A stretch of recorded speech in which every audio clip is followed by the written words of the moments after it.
Hello everyone, welcome to my channel. तो friends, आज की इस वीडियो में हम लोग सामाजिक विनिमय का जो सिद्धांत है उसके बारे में डिस्कस करेंगे। सामाजिक विनिमय थ्योरी जो है बहुत ही इंपॉर्टेंट है और कुछ लोगों ने कमेंट बॉक्स में कमेंट किया था कि सामाजिक विनिमय का जो सिद्धांत है इस पर वीडियो बनाइए, तो इसलिए हम ये वीडियो लेकर के आ रहे हैं। तो आप वीडियो को पूरा देखिएगा और वीडियो को स्किप बिल्कुल मत करिएगा, क्योंकि बहुत ही इंपॉर्टेंट वीडियो है और इससे 1 से 2 क्वेश्चन आपको ज़रूर देखने को मिलेगा। तो चैनल पे बने रहिए और वीडियो अंत तक देखिएगा। और अगर आपको वीडियो पसंद आता है तो वीडियो को लाइक शेयर जरूर करिएगा। और चैनल पे फर्स्ट टाइम आया है तो चैनल को सब्सक्राइब कर लीजिए, बेल आइकन प्रेस करना मत भूलिएगा, ताकि जब भी वीडियो जाए तो उसका नोटिफिकेशन आपको मिल सके। तो चलिए हम वीडियो को स्टार्ट करते हैं। तो देखिए, जो सामाजिक विनिमय का सिद्धांत है इसको समझते हैं सबसे पहले कि सामाजिक विनिमय जो है वो क्या है। आपको विनिमय जो शब्द है इसका मतलब पता ही होगा, एक्सचेंज। एक्सचेंज का मतलब क्या होता है कि आप किसी को कोई चीज़ दे रहे हैं और बदले में वो भी आपको कोई चीज़ देता है, तो ये एक तरह का एक्सचेंज हो जाता है। यानी आप किसी को कोई गिफ्ट दे रहे हैं तो बाध्य होकर के अगले को भी आपके किसी शुभ अवसर पर या फिर कोई भी चीज़ अगर आपके यहाँ है तो बदले में बाध्य होकर भी आपको उसको चीज़ें लौटानी पड़ती हैं, तो वो एक तरह का एक्सचेंज हो गया। तो सामाजिक विनिमय जो सिद्धांत है इस पर अलग अलग विचारकों ने, अलग अलग सिद्धांतवेत्ता या मानव शास्त्री जो है, इन्होंने अपने अपने विचार प्रस्तुत किए हैं सामाजिक विनिमय सिद्धांत से संबंधित। तो हम सभी को देखेंगे और एक एक करके देखेंगे। तो चलिए वीडियो को स्टार्ट करते हैं। तो देखिए, विनिमय सिद्धांत आप जो है ये नोट्स है, ये मेरी खुद की लिखी हुई नोट्स है। तो अगर आपको राइटिंग कम समझ में आए तो आप जो है वॉइस पे ज़्यादा ध्यान दीजिएगा। जो चीज़ें मैं बोल रही हूँ उस पर आप ज़्यादा ध्यान देंगे तो आपको समझ में आ जाएगा। तो देखिए, पॉइंट टू पॉइंट करके जैसे है नोट्स को देखते हैं और समझते हैं। तो जो सामाजिक विनिमय होता है वो सामाजिक व्यवहार में भी लोग विनिमय पद्धति को अपनाते हैं। यानी कहने का मतलब जो विनिमय सिद्धांत होता है वो सामाजिक व्यवहार में भी लोग विनिमय करते हैं। यानी एक दूसरे के साथ जो सामाजिक व्यवहार करते हैं उसमें लोग एक दूसरे के साथ लेन देन करते हैं, एक्सचेंज करते हैं।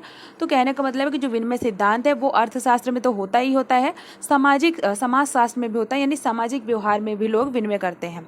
तो जो सामाजिक विनिमय का सिद्धांत है इससे कई सिद्धांतवेत्ता जुड़े हुए हैं, तो हम बारी बारी से उनको देखेंगे। तो सबसे पहले देखिए, जो आधुनिक विनिमयवादी हैं वो कौन कौन है। तो आधुनिक विनिमयवादी में आपको जॉर्ज होमान्स को पढ़ना है, पीटर एम ब्लाउ को पढ़ना है और माइकल हेचर को पढ़ना है। ये 3 जो है आधुनिक विनिमयवादी हैं। इसके अलावा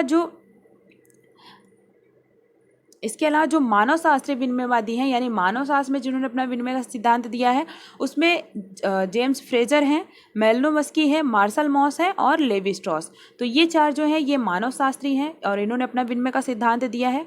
और ये तीनों जो हैं, होमान्स, पीटर एम ब्लाउ और माइकल हेचर, ये तीनों आधुनिक विनिमयवादी हैं।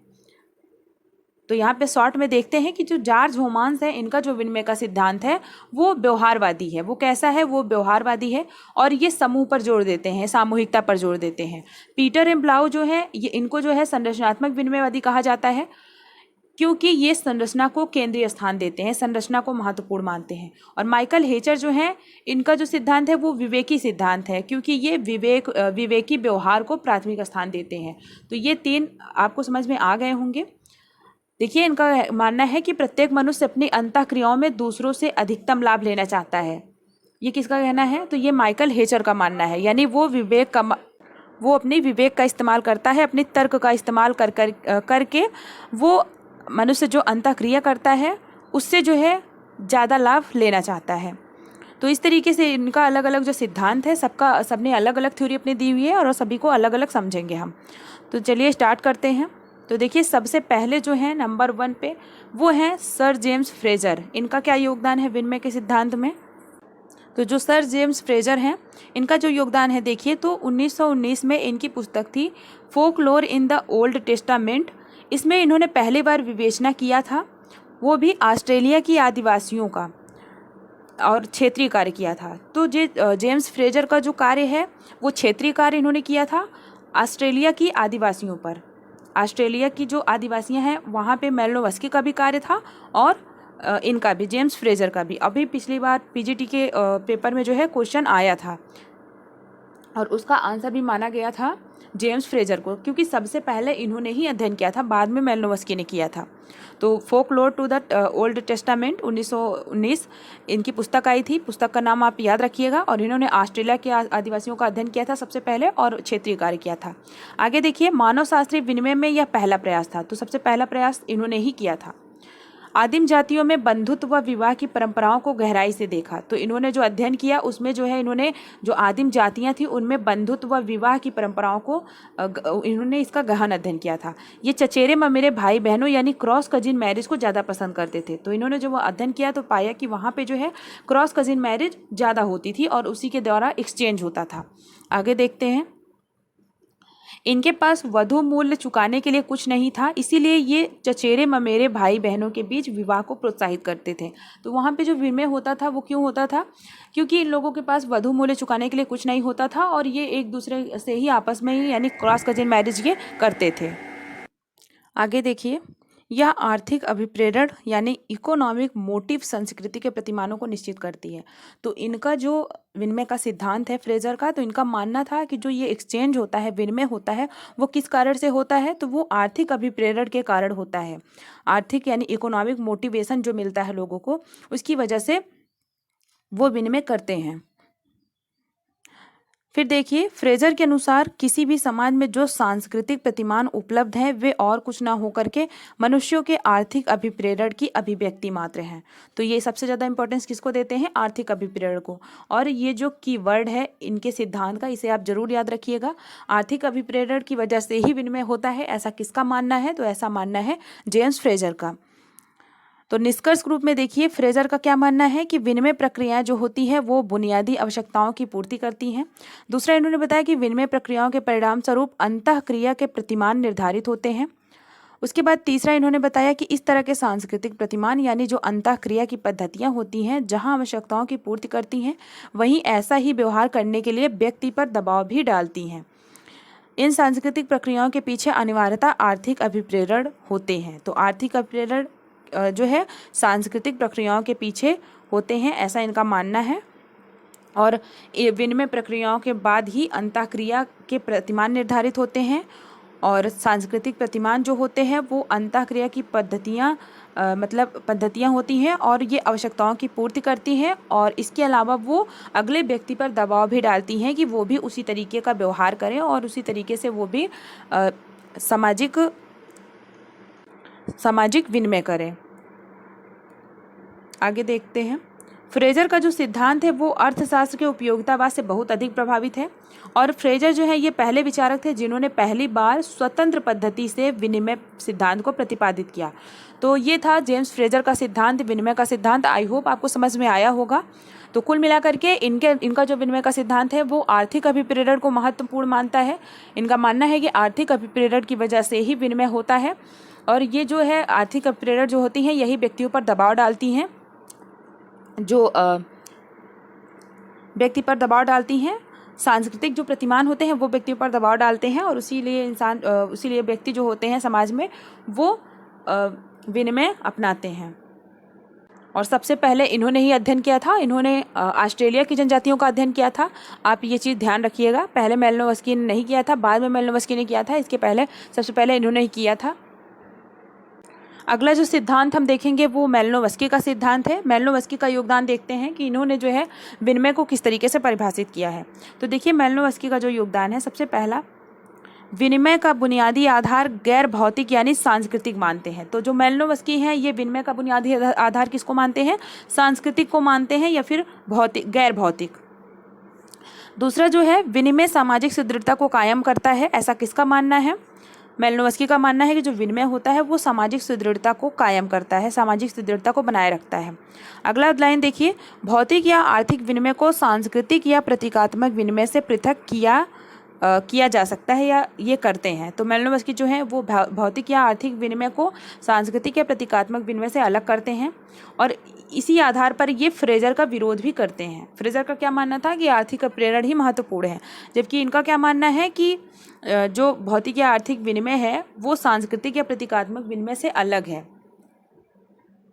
आगे देखिए, मेलिनोवस्की इनका क्या मानना है कि जब आदिम समाजों के सदस्यों में सांस्कृतिक या सामाजिक विनिमय होता है तो उसके पीछे कहीं भी आर्थिक अभिप्रेरण नहीं होता है, बल्कि जो अभिप्रेरण होता है वह कौन सा होता है, वो मनोवैज्ञानिक होता है। तो इनमें और फ्रेजर में क्या अंतर है? फ्रेजर का कहना है कि आर्थिक अभिप्रेरण महत्वपूर्ण होते हैं, इनका मानना है कि आर्थिक अभिप्रेरण नहीं बल्कि मनोवैज्ञानिक अभिप्रेरण महत्वपूर्ण होते हैं विनिमय के पीछे। आगे देखिए अगला पॉइंट, मेलनोवस्की जो है इन्होंने ट्रोबियान द्वीप के आदिवासियों का क्षेत्रीय कार्य किया था, जबकि फ्रेजर ने भी ऑस्ट्रेलिया के आदिवासियों का किया था अध्ययन, और वो उन्होंने भी क्षेत्रीय कार्य किया था, इन्होंने भी किया है, लेकिन इन्होंने बाद में किया था। और इनके विनिमय संबंध पाया और इसके द्वारा अनेक द्वीप के विभिन्न आदिम जातियों में सुदृढ़ता बनी रहती है। तो जब मेलनोवस्की ने ऑस्ट्रेलिया की ट्रोबियान द्वीप समूह के आदिवासियों का अध्ययन किया क्षेत्रीय कार्य के द्वारा, तो इन्होंने पाया कि वहाँ पे जो विनिमय संबंध होता है इसके द्वारा क्या होता है कि जो अलग अलग द्वीप के जो आदिवासी होते हैं उनके बीच सुदृढ़ता बनी रहती है, सॉलिडरिटी उनके बीच बनी रहती है। आगे देखिए, लेवी स्ट्रॉस, मार्शल मॉस, इनका क्या मानना है कि विनिमय द्वारा सामाजिक संबद्धता यानी सोशल कोहेजन बनाए रखते हैं। इनमें भेंट की प्रथा यानी जो गिफ्ट होता है वो महत्वपूर्ण होता है। तो इन दोनों का क्या मानना है कि जो विनिमय होता है वो सामाजिक संबद्धता को बनाए रखता है, यानी सोशल कोहेजन को बनाए रखता है, और इनमें जो भेंट की प्रथा होती है वो बहुत ही इंपॉर्टेंट है, यानी एक दूसरे को ये गिफ्ट दे करके अपना जो ये है विनिमय का सिद्धांत कायम करते हैं और इसी के द्वारा सुदृढ़ता बनी रहती है। तो इसे जो ये गिफ्ट कहते हैं लेवी स्ट्रॉस और मार्शल मॉस, तो मेलनोवस्की इसी को कुला व्यवस्था कहते हैं, जो इन्होंने अपना कुला रिंग का कॉन्सेप्ट दिया था, तो इसे ये कुला व्यवस्था कहते हैं। इनका मानना है कि विनिमय आर्थिक कारणों से नहीं होता है, इसके पीछे सामाजिक और अन्य प्रक्रियाएं भी कारण होती हैं। तो इन्होंने जो है मनोवैज्ञानिक अभिप्रेरण और सामाजिक और अन्य प्रक्रियाओं को भी महत्वपूर्ण माना था। आगे देखिए, मेलनोवस्की का अनुभविकता पर आधारित है। मेलनोवस्की का जो तर्क है वो अनुभविकता पर आधारित है। ये कहते हैं कि जो आर्थिक आवश्यकताओं की अपेक्षा मनोवैज्ञानिक आवश्यकताएं ज़्यादा ताकतवर होती हैं, जो विनिमय के साथ साथ उसे सुदृढ़ता व स्थायित्व भी प्रदान करती हैं। तो ये फ्रेजर का विरोध करते हैं, इसीलिए ये कहते हैं कि जो विनिमय होता है उसमें आर्थिक आवश्यकताओं की अपेक्षा मनोवैज्ञानिक आवश्यकताएं जो होती हैं वो ज़्यादा शक्तिशाली होती हैं, और उसी के द्वारा जो विनिमय होता है विनिमय के साथ साथ सुदृढ़ता व स्थायित्व भी बना रहता है। फिर आगे देखिए, मेलनोवस्की जो हैं इन्होंने एक मुक्त विनिमय सिद्धांत को प्रस्तुत किया है। इनका मानना है कि व्यक्ति की मनोवैज्ञानिक प्रक्रियाओं और सामाजिक एकीकरण के प्रतिमानों में प्रतीकात्मक विनिमय का महत्वपूर्ण स्थान होता है। तो ये प्रतीकात्मक विनिमय को भी महत्वपूर्ण स्थान देते हैं। इनके कारण सांस्कृतिक और संरचनात्मक विनिमय संबंध पैदा होता है। किसके कारण? तो जो सांस्कृतिक विनिमय होता, प्रतीकात्मक विनिमय होता है, उसी की वजह से लोगों के बीचों में सांस्कृतिक और संरचनात्मक विनिमय संबंध पैदा होता है। तो ये मेलनोवस्की का विनिमय का सिद्धांत था। तो मेलनोवस्की का विनिमय का सिद्धांत शॉर्ट में समझे तो क्या है कि इन्होंने जो है मनोवैज्ञानिक अभिप्रेरण को महत्वपूर्ण माना है। इसके अलावा इन्होंने सामाजिक और प्रतीकात्मक विनिमय को भी महत्वपूर्ण माना है। आगे देखते हैं, तीसरे नंबर पर मार्शल मॉस का योगदान देखते हैं। इनका क्या योगदान है विनिमय के सिद्धांत में? तो इनका जो विनिमय का विश्लेषण है वो विनिमय संरचनावाद यानी एक्सचेंज स्ट्रक्चरलिज्म द्वारा किया गया है। यानी इनका जो विनिमय का सिद्धांत है उसे जाना जाता है एक्सचेंज स्ट्रक्चरलिज्म के माध्यम से, यानी विनिमय संरचनावाद इनको कहा जाता है। इन्होंने जो है मेलनोवस्की का जो सामाजिक आवश्यकताओं की अपेक्षा मनोवैज्ञानिक आवश्यकताओं पर अधिक जोर दिया है। मतलब इनका मानना है कि जो मेलनोवस्की हैं वो सामाजिक आवश्यकताओं को कम महत्वपूर्ण मानते हैं, बल्कि मनोवैज्ञानिक आवश्यकताओं पर ज़्यादा जोर देते हैं। मार्शल मॉस जो हैं इन्होंने विनिमय का कारण समाज की संरचना या समाज की सामूहिकता को माना है। तो इन्होंने समाज की संरचना और समाज की सामूहिकता को महत्वपूर्ण माना है विनिमय के लिए। फ्रेजर ने किसको महत्वपूर्ण माना है? आर्थिक अभिप्रेरण को। मेलनोवस्की ने किसको माना है? मनोवैज्ञानिक अभिप्रेरण को। और मार्शल मॉस ने किसको महत्वपूर्ण माना है? तो ये विनिमय का कारण समाज की संरचना और समाज की सामूहिकता को मानते हैं। आगे देखिए, वह ताकत या शक्ति जो भेंट पाने वाले को भेंट लौटाने के लिए बाध्य करती है वह स्वयं समाज का समूह है। ये समाज के समूह को महत्वपूर्ण, सामूहिकता को महत्वपूर्ण मानते हैं। वो किस संदर्भ में? इनका मानना है कि जो शक्ति होती है, यानी जो आप किसी को गिफ्ट दे रहे हैं और अगले को भी बाध्य होकर के आपको गिफ्ट मतलब वापस देना पड़ता है, एक्सचेंज करना पड़ता है, तो जो ये शक्ति है वो शक्ति स्वयं समाज का जो समूह होता है उसी के भीतर पाई जाती है। इसीलिए ये सामूहिकता को ज़्यादा महत्व मानते हैं। आगे देखिए, उपयोगितावादियों को नकारा है इन्होंने। तो मार्शल मॉस जो है उपयोगितावाद को नकारते हैं, क्योंकि उपयोगितावाद से भी प्रभावित होकर के इन्होंने, जेम्स फ्रेजर ने अपना सिद्धांत दिया था, तो ये जेम्स फ्रेजर के सिद्धांत को नहीं मानते हैं, तो ये उपयोगितावाद को भी नहीं मानते हैं। मेलिनोवस्की के मनोवैज्ञानिक आवश्यकताओं का भी निषेध किया है इन्होंने। मेलिनोवस्की का जो सिद्धांत है उसे भी इन्होंने नहीं माना है।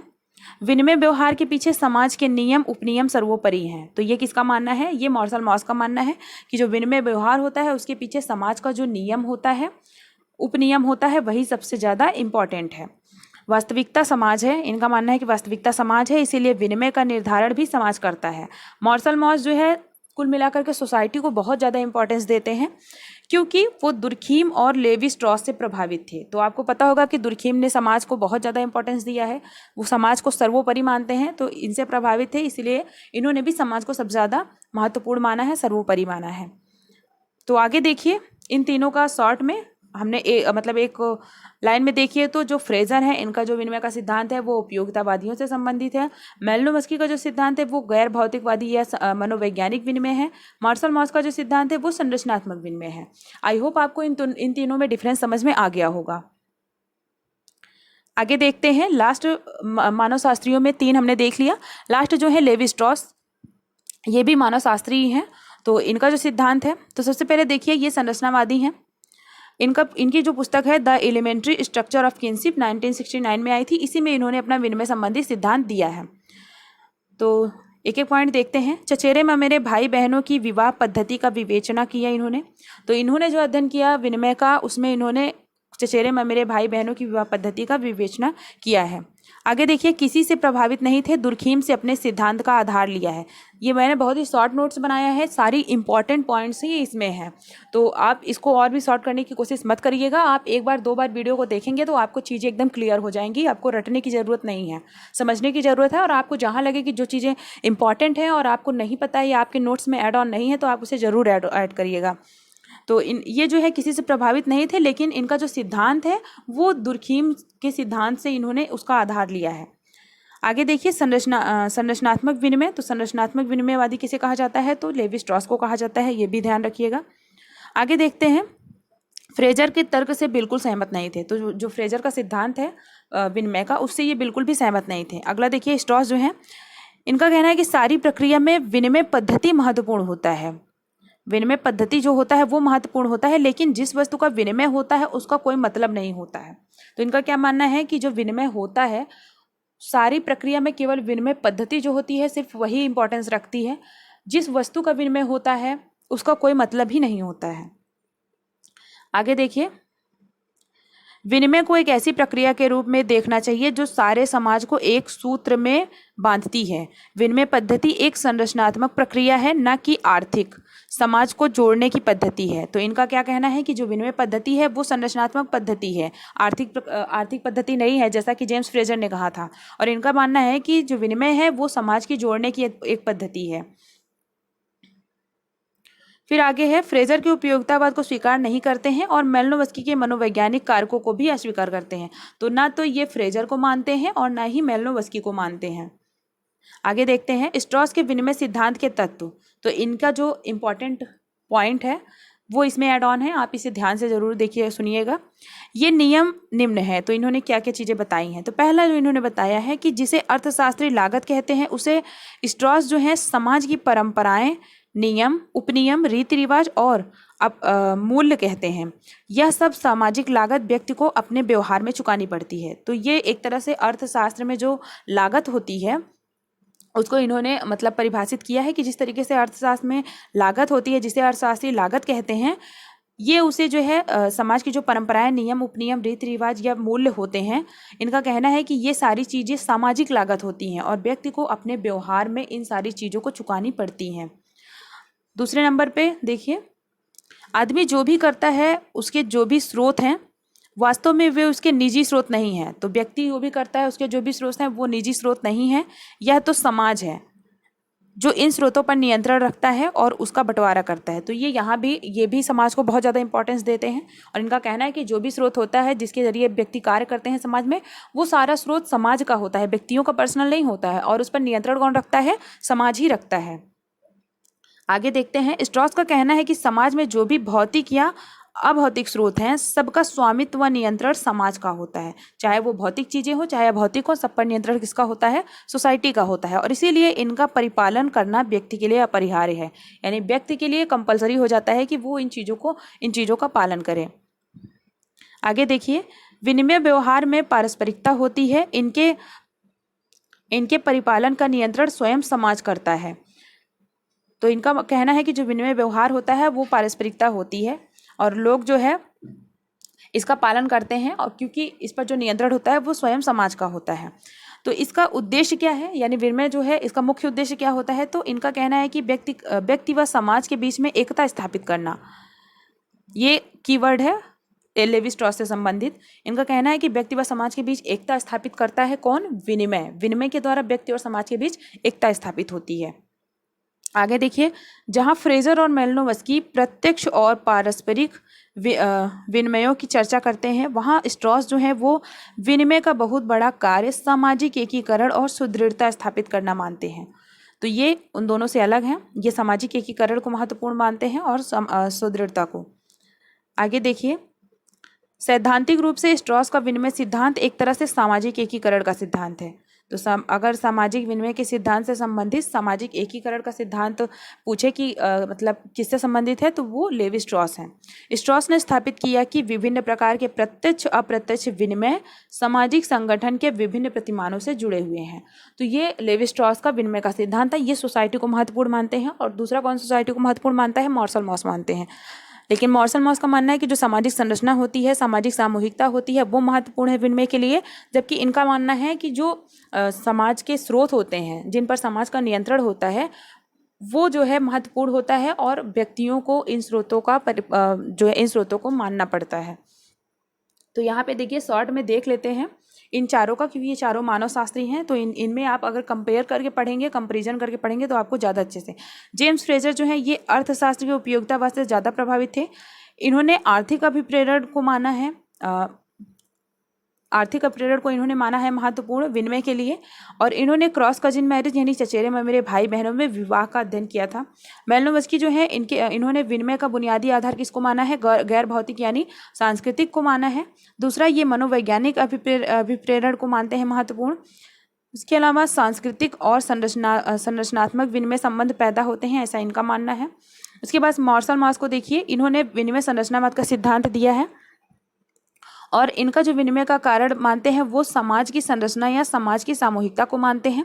समाज के नियम उपनियम सर्वोपरि होते हैं, क्योंकि ये दुर्खीम से प्रभावित थे, इसीलिए ये समाज के नियम उपनियम को सर्वोपरि मानते हैं। दुर्खीम की तरह समाज को परमपिता समझते हैं। और यहाँ पे देखिए, लेवी स्ट्रॉस तो संरचनावादी हैं ये, और ये भी दुर्खीम से प्रभावित थे। और मार्शल मॉस की तरह ये भी कुल मिलाकर के मार्शल मॉस की तरह सोसाइटी को महत्वपूर्ण मानते हैं। विनिमय पद्धति एक संरचनात्मक प्रक्रिया है, समाज को महत्वपूर्ण मानते हैं। ये सामाजिक एकीकरण का सिद्धांत इनका जो है माना जाता है, सामाजिक विनिमय का सिद्धांत। तो अगर क्वेश्चन में आए कि सामाजिक विनिमय का सिद्धांत किसका जो सिद्धांत है सामाजिक विनिमय का, वो सामाजिक एकीकरण की तरह है, तो वो लेवी स्ट्रॉस है। आगे देखते हैं। तो देखिए, अभी तो और बहुत सारे मैटर हैं। अभी हमें जो आधुनिक विनिमयवादी हैं उनको भी देखना है, तो हम दूसरा वीडियो बनाएंगे, क्योंकि ये वीडियो बहुत ज़्यादा लंबा हो जाएगा। तो इसका पार्ट 2 हम बना देंगे तो ज़्यादा सही रहेगा। तो इस वीडियो में हम इतना ही डिस्कस करते हैं। तो वीडियो आपको कैसा लगा कमेंट बॉक्स में ज़रूर बताइएगा, और जो भी चीज़ें नहीं समझ में आई हैं तो आप उसे प्लीज़ कमेंट बॉक्स में पूछ लीजिएगा, आप उसे क्लियर कर लीजिएगा। मैं पूरी कोशिश करूँगी बताने की। और चैनल पर फर्स्ट टाइम आए तो चैनल को सब्सक्राइब कर लीजिए, और वीडियो पसंद आए तो वीडियो को लाइक शेयर जरूर करिएगा। और टेलीग्राम चैनल से जुड़ना चाहते हैं तो उसका लिंक आपको डिस्क्रिप्शन बॉक्स में मिल जाएगा, आप वहाँ से जाकर के ज्वाइन कर सकते हैं। तो मिलते हैं नेक्स्ट वीडियो में। आज के लिए बस इतना ही। Thank you so much.